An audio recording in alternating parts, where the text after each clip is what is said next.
साहब मेरे शहर से हैं, मोहतरम हैं, लेकिन मैं आपको पूरी ये वसूख से कहता हूँ, मैं उस शहर से रहने वाला हूँ कि राजा साहब को उनके मोहल्ले में कोई सीरियस नहीं लेता।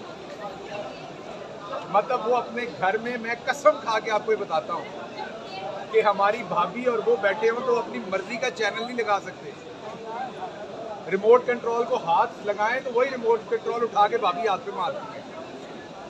तो वो अपनी मर्जी से चैनल चेंज जो बंदा नहीं कर सकता, उसको अपोजिशन लीडर उन्होंने बनाया हुआ है। अब उन्होंने भी पता नहीं है, वो साडा भरा भी गुआची गां तरह फिर रहा कि मैं हुण करना की है, मैनू की बना छड्डिया जे, क्यों बना छड्डिया जे, कद तो बना छड्डिया जे, मैं मंजी कित्थे डावां ते मैं किहड़े पासे जावां। वो अपने आप को पुछदा फिरदा है। उत्तों अदर सदीक साहब वर्गे वकीलों ने हुण उन्हां दे उत्ते पटीशन कर दी है।